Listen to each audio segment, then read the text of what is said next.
Hello everyone, it's episode 14, Road to Super Bowl season 2025.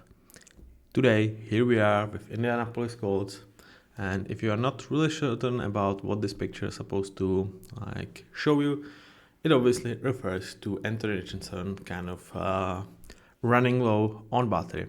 While I'm not holding this play so much against him or this decision, I felt like this is kind of the one thing that really made made the national media for the Colts, and it's probably the one thing that an ordinary fan will remember about this Colts season, which is really disappointing because I was really high on Colts, and if we were sitting here 6-7 months ago when you were telling me Titans have number 1 pick, Jags have number 5 pick, and Texans had pretty much no presence in terms of interior of their offensive line, I would certainly the Colts have won the division because they have such a great foundation, so many solid players.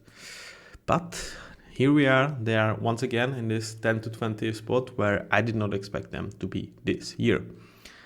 Unfortunately, here they are. How did it happen? What is going for them in the future? And will they make a recurrence and be stuck in this type of purgatory? I don't think so, but let's find out. As always, we start with revisiting their 2024 draft. We start with Latu, and I really like this pick. I felt like it's a great value because he was the first defensive player off the board, and they kind of had their pick of the litter, and they were really high on Latu. And I think in year one, he absolutely showed that.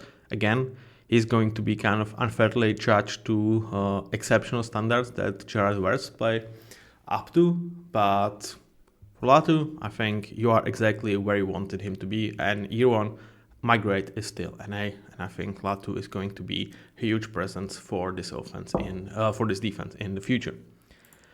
Unfortunately, I cannot say that about Adonai Mitchell because pretty much everyone that I was looking at, they had him like this borderline first round talent, and getting him 52 overall was thought as a huge value, and I was amongst them.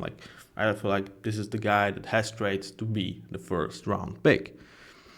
Unfortunately for him and for the Colts, or you can say fortunately in some ways, they had receivers that straight outplay him, and despite having some targets, he just wasn't coming down with them as often as you would like to. His drops were too high for for the comfort, and this was definitely not the first year that you would hope for him, though he's still quite a young prospect, and I feel like the future is still bright, though year one was definitely discouraging. And now we are going towards the part when they were like, okay, we have really nice offensive line, but we are kind of lacking depth there, so let's address it. And they did it by Matt Goncalves. I felt this was a bit of a reach, but as it kind of usually works with Colts and offensive line, whomever they choose, they pick. Whether it's first pick of the draft or 255 pick of the draft, they will strike gold on him. And Matt Goncalves absolutely showed year one that he is already a potential starting tackle in the league, but at very worst, very, very, very fucking nice backup. So he needed to play when Bernard Reinman went down, and he absolutely held his end of the bargain.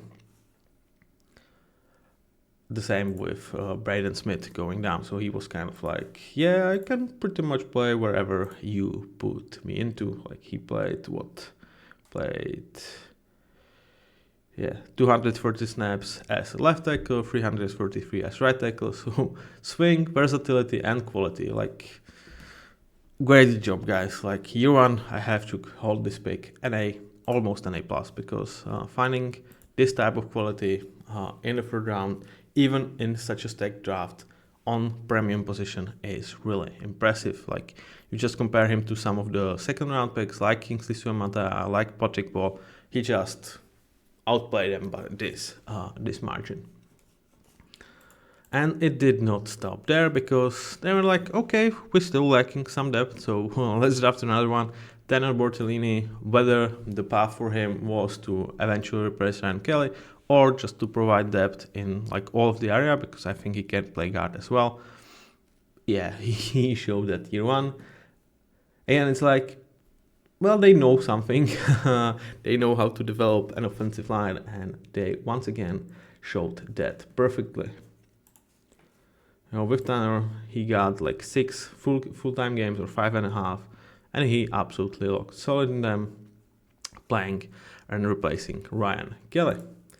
And kind of unfortunately for teams around this division, like around NFC East, the Colts found yet another guy, Dalton Tucker here. He's ranked as just a solid backup, but later in the presentation, I actually upped him towards a good backup because I feel like, well, he might be undrafted free agent, but boy oh boy, he again slided in when Will Fries go down, and he looked solid. I mean, did he look like a potential starter? Probably not. But for UDFA in year one, you are super happy to have him there. Last kind of huge contributor from this draft was Jalen Kyle-Harris. Not that many snaps, like 250, but he was solid overall.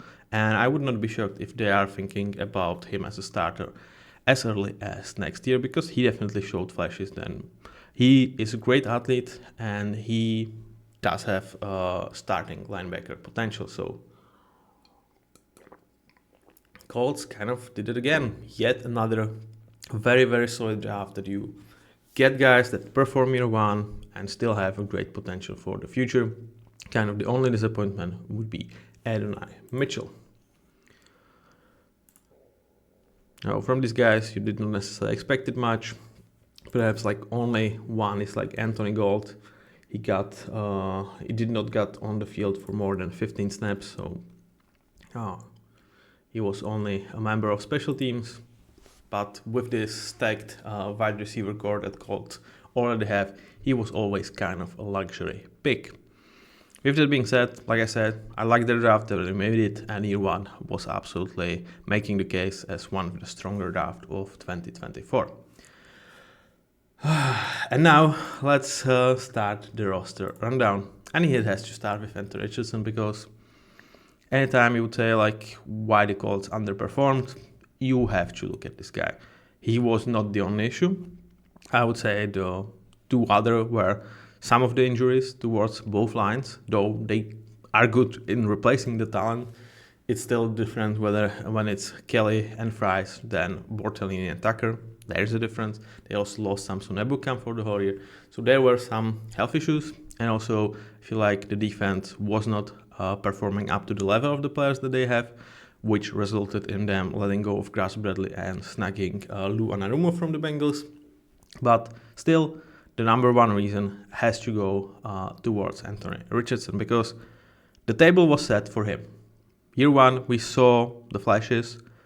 We know Shane Steichen is a great offensive mind, and like he has a setup that a lot of young guys would kill for. Great offensive line, great running back, a lot of weapons, great offensive head coach. Like, the thing is, with Anthony Richardson, it was always going to be a longer process that you perhaps like or that you are patient with. And they kind of showed that when he actually benched him, which I felt like was not necessarily a great decision. But his play justified it. Like, he was not good. And what's, I would say, the most discouraging thing is there were some visible decline from year two towards year one. And where it was like mostly I saw, like what I didn't want to see was he was speeding up the process. Like, he is not an accurate quarterback. Like, he's probably the least accurate quarterback overall. But when you add to that you are rushing your throws, it really resulted in balls flying all over the field. You can see like 12 interceptions, and it could have been even higher. it was sometimes hard to watch. There still were really great plays, like some of his deep balls are still freaking insane. He's still a supreme athlete, and I still believe in Anthony Richardson, but he's going to get a pass for the season in a way, but year 3 he needs to put up or shut up. And if I'm Colts, I'm definitely picking up the phone towards Patriots, or I'm looking at someone like Jalen Milroe in this draft, and with the Patriots it's Joe Milton.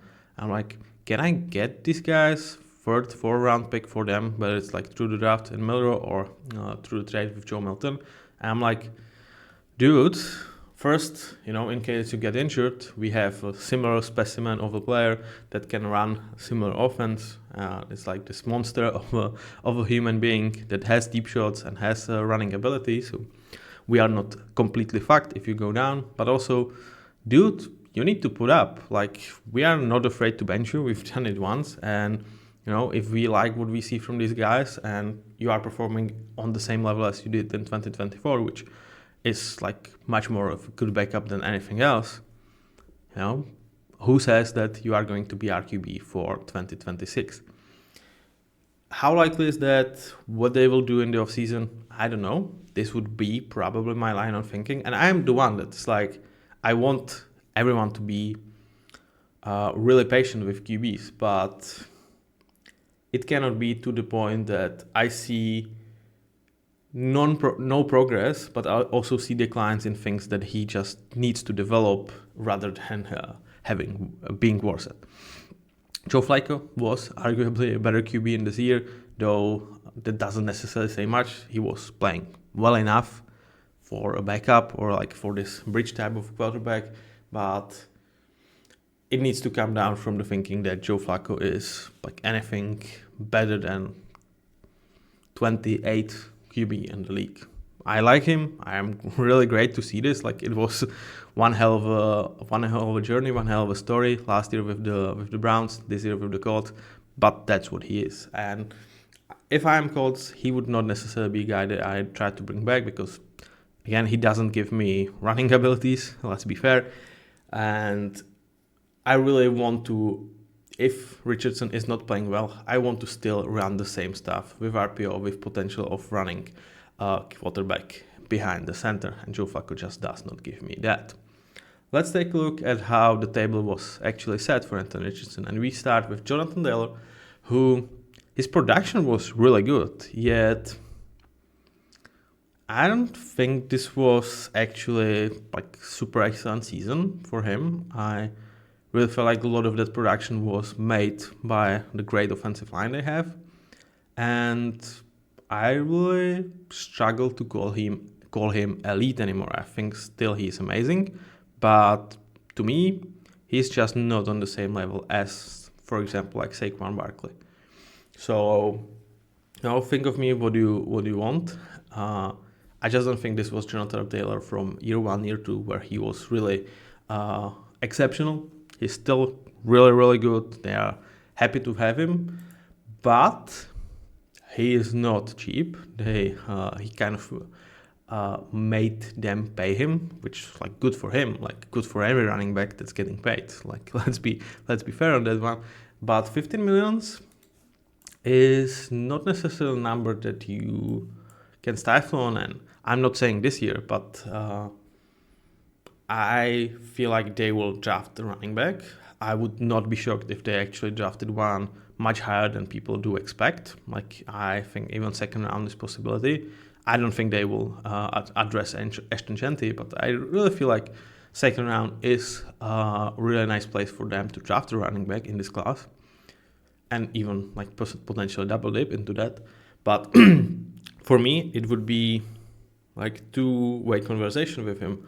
One, like, he struggled with injuries. His body shows somewhere, and it's like natural.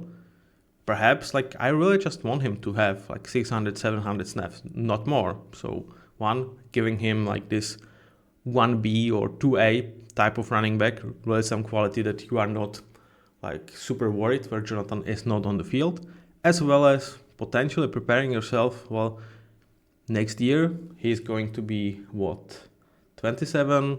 having around like 4,000 or 5,000 snaps past him, you can get rid of that contract for only 2.5 million in that cap. I know it sounds crazy because I still consider him as like borderline top 10 running back in the league. But will I be so high on him next year?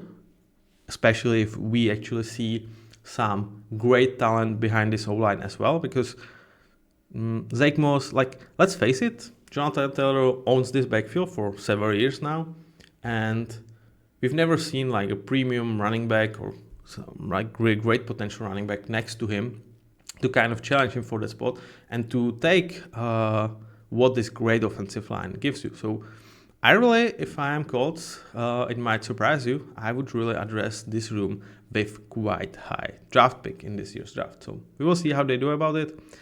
The rest of the running back room is pretty much kind of, let's say, not worth mentioning. They don't have Trey Sermon anymore, and it's like, yeah, when they had him, he's a good backup, nothing else. So it was again Jonathan Taylor or nothing. And I would say for him and for the Colts, it would be beneficial to have kind of Robin to his Batman. Now let's talk about wide receivers, because whilst they paid Michael Pittman justifiable amount, he was not the biggest story of this room. That was a leap that Josh Downs made in his second year towards really potentially being like the number one guy in this offense. And also another leap that was massive for Alec Pierce, who finally showed what he's capable of. So this room is full of talent. You don't have necessarily the top end talent, but as your whole trio, this is really nice room. And with Josh Downs, I don't see him as a potential superstar, but I would say that he can improve even this great on him. So really nice room. Pretty much everyone performed at least as you would expect with Michael Pittman, and in case of Downs and Pierce, they made leaps that you kind of dreamed about in their second and third year respectively. With that being said, Michael Pittman has 2 years left on his deal, and his last year is only 5 million in terms of that cap hit, and his actual cap hit is but it's 25 million, which is like reasonable for a guy of his quality. And I know that Colts like to keep their talent in-house, and they drafted Pittman, paid Pittman, and rightfully so. And I'm not saying, like, this is actually not a segment where I'm saying Pittman is bad. It's like, well, they have a lot of talent here, Downs, Pierce, and hopefully Mitchell. Perhaps next year they might consider trading Pittman, because he's still going to be 28 years old, so still in sort of a prime of his career. For a reasonable cap hit, I would say he might fetch a really nice pick for them. And with this room hopefully even improving, because you have 3 guys on rookie deals, but you also have to think forward. Josh Downs is going to require probably a huge payday. Alec Pierce is now approaching status when you should pay him some decent chunk of money. This could be how you keep your room really great, how you get something back for Michael Pittman, as well as you are kind of able to manage the finances. Just a thought, definitely nothing that I will see. I think that would happen this offseason. I think they will go with this trio for sure. Behind them, we're talking about Adonai Mitchell. He kind of doesn't deserve his own slide based on the performance on the field, but he could be definitely a guy that you turn to when you consider, Michael Pittman is great but expensive. We need to pay Josh Downs. We have yet another guy in line to take the snaps. In terms of tight ends, unfortunately, they were not able to kind of get Jelani Woods going, who is a really nice player. Unfortunately, for several years, he has not been able to show it. There were really great shows in his first year with the Colts, where he played over 300 snaps. But ever since that, he has not been able to make it on the field, and unfortunately, that's part of this business. Like, your best ability is your availability, and unfortunately, Jelani Woods, as of right now, missed 2 whole years, and I feel like he was the type of player that really has the upside of this room, with Granson, Ogletree, and Ali Cox kind of being just the guys, and they played like just the guys. They really counted, or they were like, okay, they are great floor, and Jelani Woods, if he can hit his potential, he's great, but unfortunately, he yet again went down for a whole season. And as things stand, it's there is a good reason why they are hugely connected with Tyler Warren in this draft, because he would fit this offense very, very well, and it's a position of need for the Colts. Now let's move towards what's going to be really fun part of this debate, because this offensive line is very, very, very, very, very good. Ben and Ryman, like, how are you doing this? Like, dude, he was 77th pick overall, and as of right now, he is a borderline top 10 left tackle, and it says a lot that the guy of his quality is just borderline top 10. There is just so many insane left tackles in the league, but he's just great. He came into the league as an older prospect. He was like 25 when he entered on 24. So he probably has like one huge payday ahead of him, and I would not be shocked if they make the extension during this offseason when he has 1 year left on his rookie deal, and it's going to be over 20 million in my eyes. Like, he's going to want to get paid. With, like, being older, there is not necessarily a third contract in line for him, and he absolutely freaking deserves to. That being said, you have Braden Smith, who has 1 year left on his deal. He's only like 1.5 years older than Reinman, while obviously being on his second contract.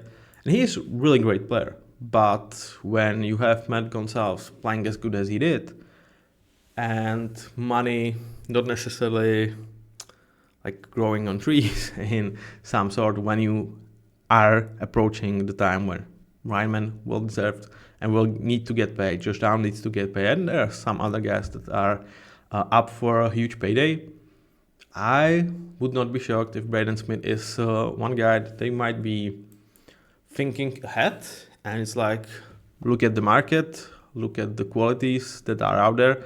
A lot of teams are struggling for great right tackle, and Braden Smith is one. But with your successor in Matt Gonzalez being a solid one, you might really go out there and try to trade him for really nice pick. I think he could fetch late second, early third, because he's really good right tackle, and there is a huge demand for these guys. So I'm really intrigued how they handle the situation, where it's going to be, yeah, we want to pay him again, or we are looking to trade him off while there is still time left on his contract, rather than losing him for free next season. And with doing so, we will get a spot. We will like vacate the spot that we feel like Matt Gonzalez can slide around into. And the good stories for them do not end there, because Quentin Nelson, I still struggle to put him back as an elite guy. I think he's really, really, really, really, really close to that, and it's going to be one that I am rewatching whether I can justify myself to putting him back into that elite level, because like for 3 years I feel like he has not been there. He came into the league and kind of immediately became top 5 guard in his rookie year, and then pretty much established himself as easily top 3 guys in the league. But like first 3 years, excellent. Next 3 years was just really, really good. It was not like a bulletproof, absolutely clean tape that you would associate with an elite guard. And with that being said, this year's tape look much better. But I'm still like struggling whether I can push him back. But perhaps during like summer review, I will do preparing for like the late summer part of the series, and of course preparing for the next season. He might get his E back towards the elite starter. Beside him, in the interior, the veteran Ryan Kelly having really good season until he went down, and there is similar thinking to what I have with Braden Smith. Like, great player on an ending deal that they did not prolong before the season. Now is a free agent. They do have history of like bringing those guys back, but when you have a successor in town, in Tanner Bortolini, that looked really good, do you just let Ryan Kelly go? And if this is the thinking, perhaps shouldn't you think about it a year sooner and get something back for him? So really intrigued how they handle the situation, because low-key, they could have,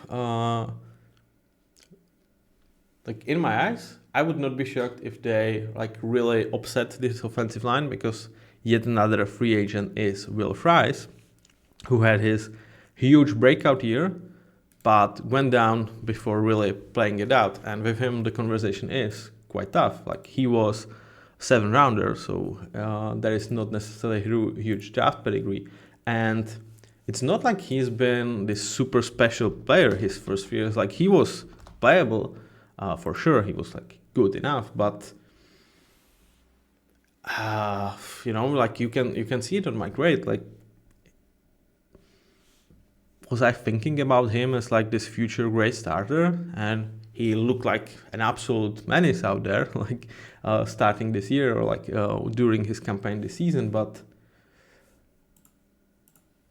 does that justify paying him great amount of money when I really saw like 5 great games this year, but before that he was a replaceable guy? I would say like Dalton Tucker, yeah, he played worse than Fries even years past, but like when you look at guys like Goncalves, like Bortolini, I feel like he played at the level of these guys or even slightly behind them. So am I like super intrigued that he made those strides forward and it was just, well, injury stopped him, but I know what I'm getting? Or was it a bit of a fluke earlier in this year? Like, what can really push you towards thinking that they will pay him and they will be right on him is it's not like they were going against slouches in terms of defenses. Like Houston with Will Anderson, it's not necessarily exceptional defensive line, but it's not bad either. Green Bay has a lot of talent. Chicago, but then Pittsburgh, Jacksonville, like, it's not like those 5 games were against really bad defensive lines. Like, overall, they were above average combined. So he looked really good against them. But I would not be shocked if they're like, nope. But this is Colts, so I do expect him to be back. Yet I would be slightly more hesitant because of the guys I have here. Tanner Bertolini really stepped in for Ryan Kelly, and I think that's probably the most confident I am in them not really trying to bring Ryan Kelly back unless it's on some kind of like really cheap value deal, because they should be absolutely happy with Tanner, and it's not like they have gazillions of money to spread around. It's 35 millions, which pretty much means 10 millions towards draft guys, and we have like 1 to 2 great players to bring back in or sign. And when you have successors in place who you've managed to have really nice look at, I think you are going with that. Dalton Tucker, for a UDFA, he got you what you hoped for. Is he ready to step up and being a starter? I don't think so. But who am I to judge them if they try it? And if the question is, do I take a risk on Tucker, or do I pay Will Fry's long-term deal in a ballpark of 15 millions plus? I think my decision would be Dalton Tucker on cheap and invest my money elsewhere, or invest draft picks here in this year's draft. So overall, hugely positive debate about this O-line and pretty much about several parts of this offense. What was underwhelming was tight ends, but not due to their own demise. The guys that were there was just the guys that you've expected them to be. And obviously the huge thing is Anthony Richardson's play.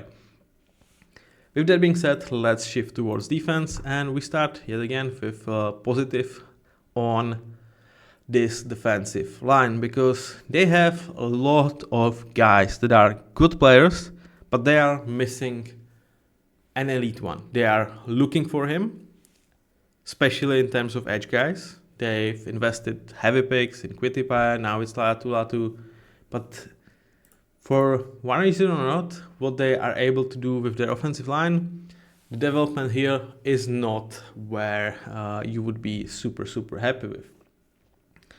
So when you look at these guys, all of them had good season. None of them was able to wreck games on a constant basis, which is something that I would say almost half of the teams have. They have true number one edge rusher. Colts don't have that. They want to have that. That's why they even picked 50-year option on Quitipaya, who was like Luster in his first years, but he made strides in his fourth year. That's why they picked Latu. That's why they continue to invest there. They brought Ebukam, but they have super, super high floor. This room is good. It's just if Latu can make the strive to being great, suddenly you are talking about an insane room. Especially when you consider that, let's move to here.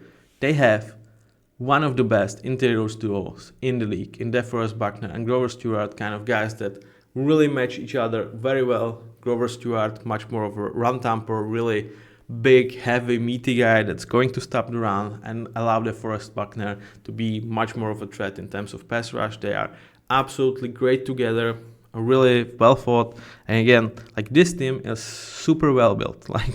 You have to give a lot of credit to Chris Ballard for assembling this roster and really putting together so many pieces and combining them to make a lot of sense. With these two guys, they are over 30, so you are not necessarily expecting them to start to lose a step immediately, but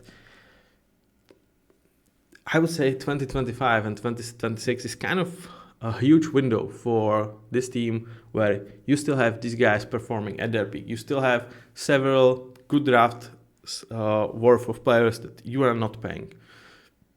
The potential of this team, if Anthony Richardson would hit, is great. The question is, will he finally able to deliver on the insane upside that he has? If you are telling me, when you compare this to Dolphins and Cowboys that we've talked about in episodes past, this team is much better assembled, at least in my opinion, to, if things click, they can be such a nuisance. They can be such a nuisance, and you don't want to play them in the playoffs. So their ceiling might be really good because there's so many great pieces just put in place. I skipped this part because this was about backups towards both edge and defensive tackle room. You don't even have here Samson Ebukam, who went down for the whole season before it started. So that's another piece that I have for edge, and you will see this with roster for 2025.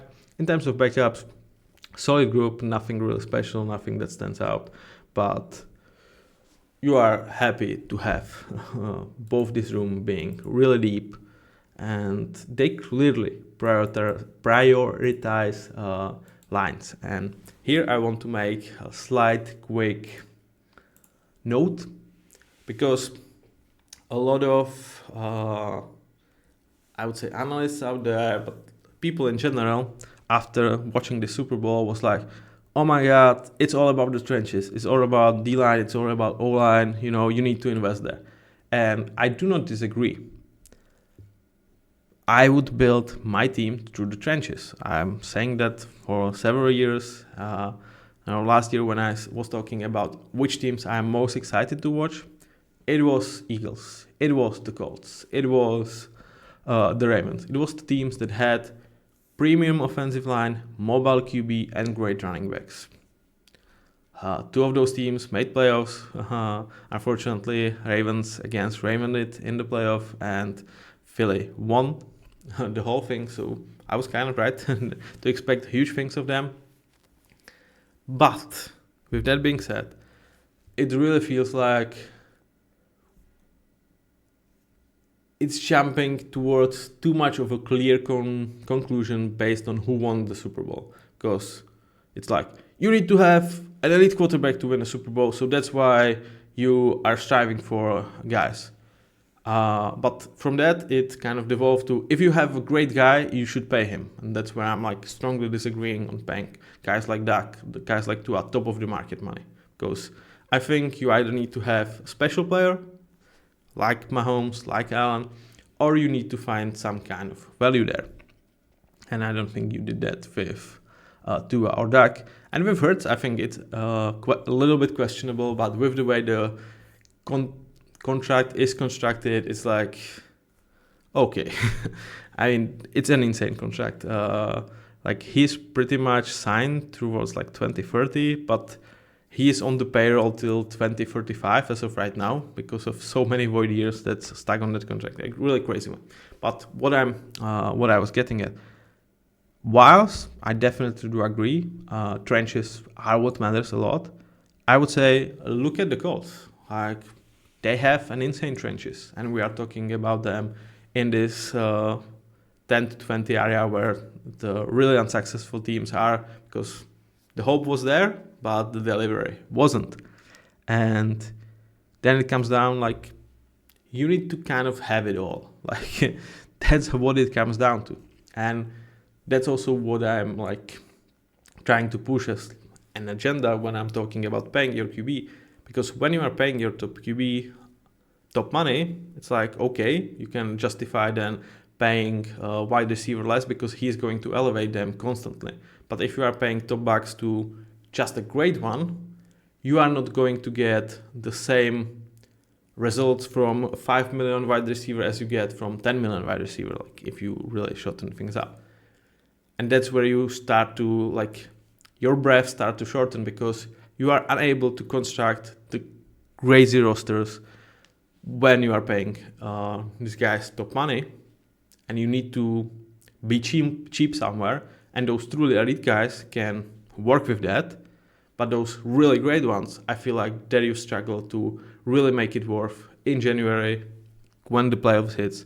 And that's why I just wouldn't pay them, and would rather have money invested across the roster and just looking towards the draft, because there is like 2 or 3 guys that show that they can play on their rookie deals towards grade level pretty much every single year. There's a lot of great talented QBs at colleges, and it's like, I would rather strive for greatness with them and try to use their rookie window and push for Super Bowl than be kind of stuck with a great QB that I just don't think is going to do it in January with the roster that is deprived of some part of talent because I need to pay him so much money.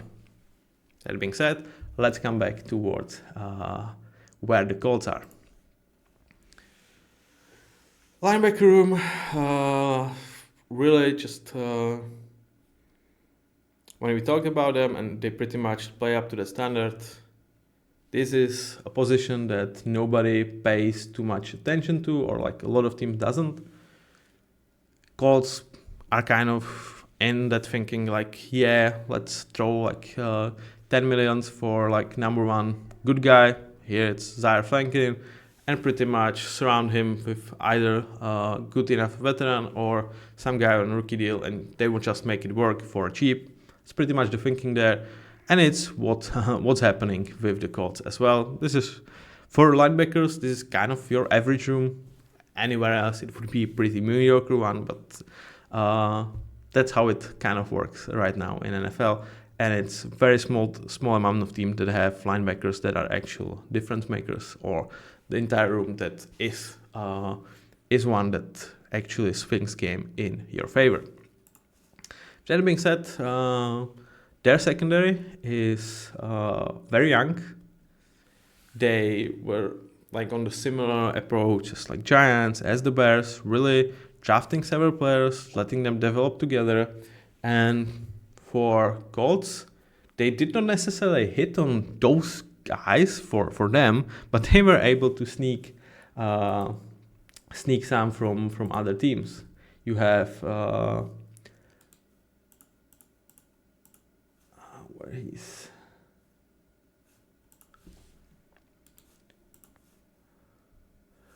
especially in case like of Sam Womack that they've been able to sneak from the 49ers. With the rest of these guys, they are Colt drafted through and through. Let's start with safeties. Julian Blackmon, Nick Ross, emerging safety duo. Is a question whether they will pay Julian Blackmon to be back, but knowing what I know about the Colts and Julian being a really good player and kind of still an ascending young safety, like being 26, I think he's going to be back.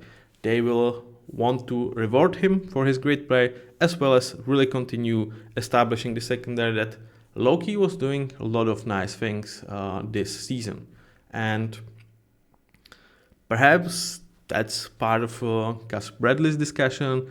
Did he get the most out of these guys? And I feel like perhaps not. And I hope Lou Anarumo is going to redo this and make this room a justice, because there are some quite talented players. With Nick Ross, like this was his kind of first full year that he was able to stay on the field for the whole year. So that's why you are not seeing like a super huge leap, because he's been in the league for 2 years and this was his first season. So as of right now, until I'm just like really putting him under microscope, I couldn't justify myself to putting him towards a good starter, but that's definitely in his future. And this duo can be the safeties of the future for the Colts for reasonable money to get a really nice performance. But the story, I feel like, is much more even about the corners, because Kenny Moore just keeps on doing this. He's one of the low-key top 7, top 5 slot corners in the league. Really, I feel like he's here on some sort of discount, because 10 million for him a year is cheap in my eyes, because he is just such a vital part of this defense, of this secondary. Clearly the leader, the hitter, pretty much everything that you can ask for. I'm not saying he's going to get better, but I do really not expect him to slow down in years to come. And they were able to hit on 2 young corners, Jalen Jones and Sam Womack, really taking their positions as wide corners, and what could have been a disaster, because they were, I would say, at best unproven, and at worst could have been really, really bad. Neither of them had like more than 500 snaps in the NFL prior to this year. And when Juju Brents unfortunately yet again went down, or not yet again, like went down for the whole year, it was like, oh God, Colts might be in trouble. And it's not usual the thing that when you really need to say, okay, these guys that are unproven, we need to count on them as our wide corners. They need to really perform. It's really kind of recipe for disaster, like ask Giants. But these guys were like, yeah, guys, you can count on us. This is who we are. And maybe I'm too high on them, but unlike with like Nick Ross, I really felt like when I was watching the secondary, I didn't see them like being outmatched. Like, yeah, there were some games when they allowed a lot of things, but across the whole season, really good showings for both of them. And what the what the luxury to be able to call upon these two guys and really have them perform as great as they did, because for next year their cap hit combined is $2 million, and like to have outside corners playing on such a high level for this amount of money is kind of insane.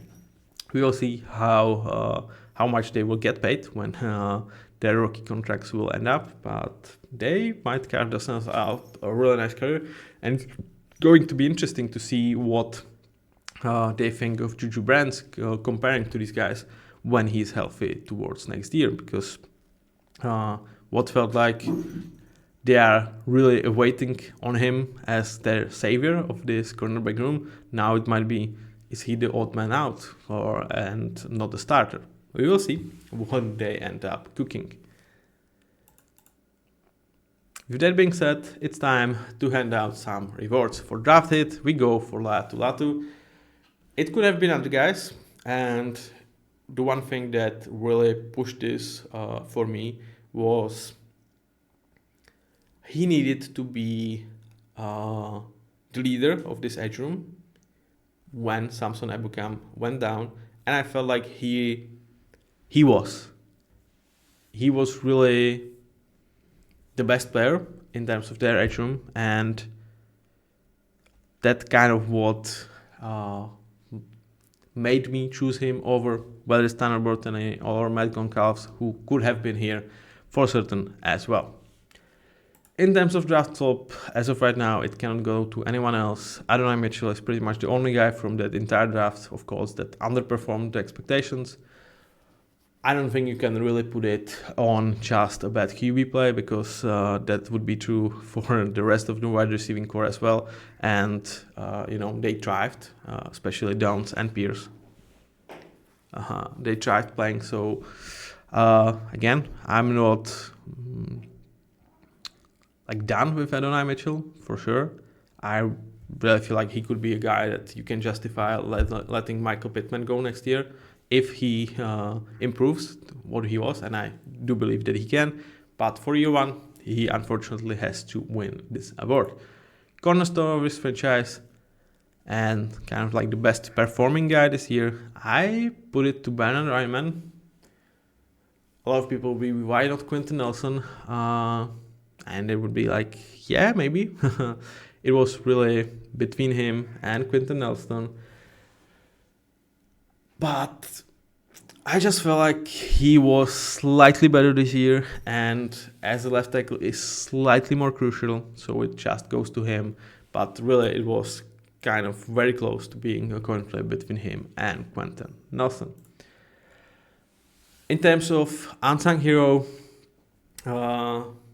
it's easy. Like, how many of you guys out there that are not watching Colts particularly know about Grover Stewart? I feel like when the talk is about defensive line of the Colts, a lot of guys would know DeForest Buckner. Latu obviously being high pick is going to be on people's mind. Perhaps Samson Ebukam.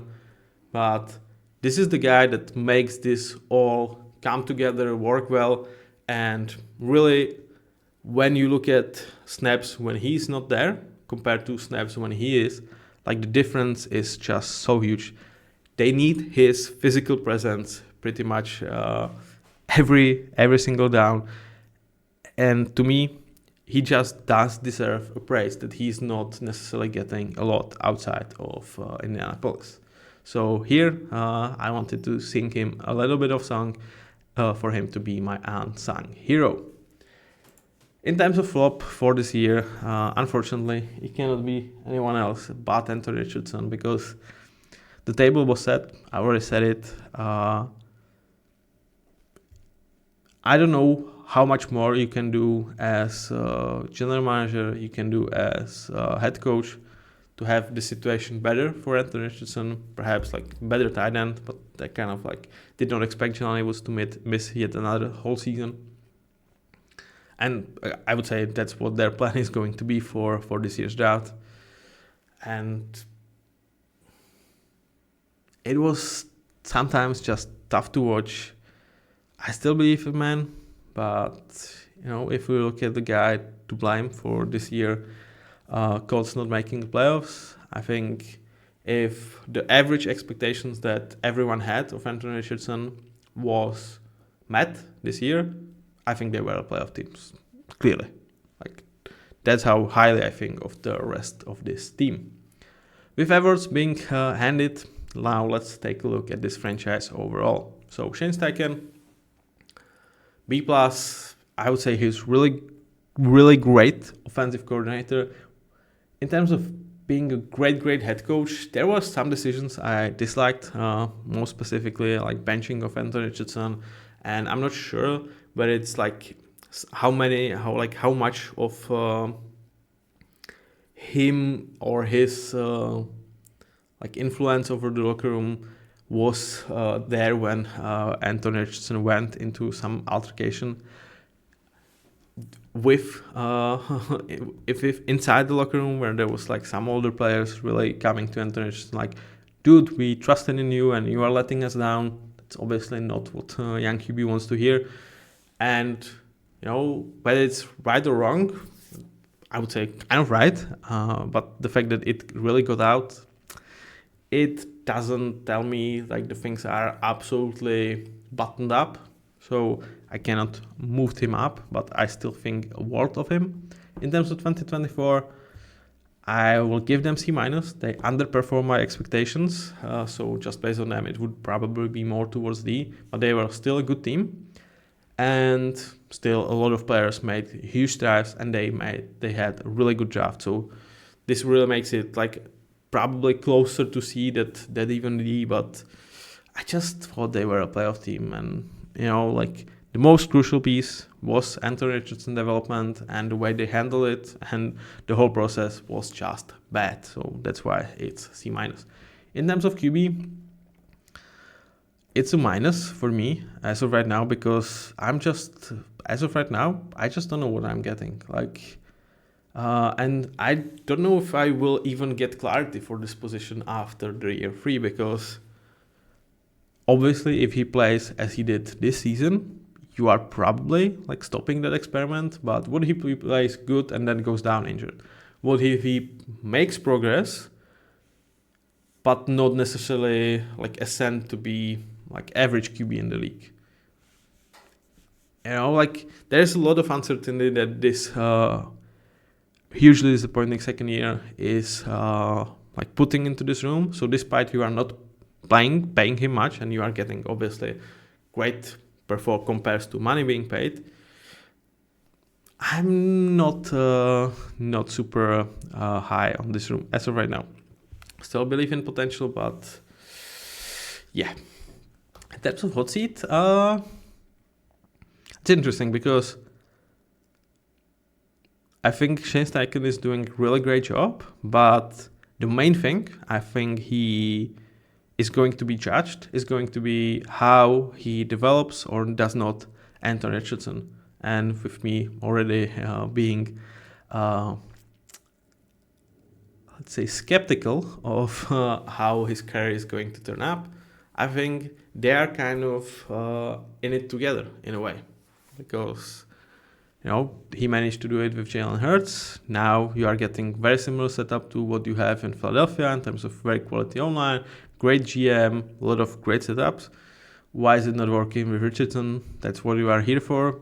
And that's where I'm like, I feel like he might start this seat getting a little bit heat, despite me, like, overall, I think he's just doing a really great job. But it's similar to, like, Brown's GM. Like, I feel like he's assembling really good rosters, but if the one thing that you've invested so heavily in, which here is Anthony Richardson, his pick and his development, and there it was obviously Deshaun Watson straight, is not working out, a lot of people starts to call for their job. In terms of finances, I think Colts are fine. They have some wiggle room. They don't have necessarily bad contracts on their hands. They don't have a lot of money pushed down the line. but it's not like they have great, like some exceptional contracts. I have like Jonathan Taylor is kind of compared to other guys that get really nice payday in terms of running backs. He's slightly below them as of right now. Michael Pittman, his year one on big contract was not necessarily superb. Like still, it's a lot of good things, but it's not like they have supreme talents and a lot of money to spend in off season. So their finances is okay in positives, but not necessarily exceptional. In terms of strengths, I've put O-line here because of the way they were able to replenish even guys that went down. But overall, I think it should be both lines. So when you see O, it might look like a D. I kind of made it this way that it's like if you really look at this from some angle, it might look like a D. I think both O-line and D lines are absolute strength of this team and something that you can build upon. With D-line, it's just can Latu ascend to being a dominant edge player, because that would really make that room special and complete. From their perspective, the division, you could really say that why am I not putting more pluses into this? Well, I think Jaguars are going to be quite back. I think like Liam Cohen and what they have going in there is not going to be what Jaguars were in 2024. I think Houston, despite like not protecting CJ Stroud well, like he's won yet another playoff game. I felt even slightly better about him, like being able to face adversity in second year much more than in first one. So I think Texans are in a really good position. And with Titans, obviously they are below average team, but having number one pick can always jumpstart your franchise if you handle it correctly. So it's a positive from their side, but it's not like I'm saving 2 pluses for the Texans, not anyone else in this division. 2024 behind us, draft recap behind us, awards has been handed. Franchise overall has been looked at. Now let's take a look at how this roster could shape up in terms of starters. So in terms of offensive O-line, I really went with the approach of actually bringing Ryan Kelly back, not necessarily because I would not trust Bortolini as his replacement, but having to replace 2 guys in the interior with him and Will Fries, I feel like bring Kelly back. He should be like much more affordable, much more short-term solution, and have Bortolini play as a guard there, and figure out Braden Smith during the season whether you are going to move from him or not. But as of week 1, I do expect them to start like this, though it could be a stretch with with Bortolini, making him transition to the guard, letting Will Fries go, re-signing Ryan Kelly, and keeping Brandon Smith on the roster. So this is far from certainty, but it would probably be how I would approach this, with potential of a Brandon Smith trade and putting Matt Gonsalves in.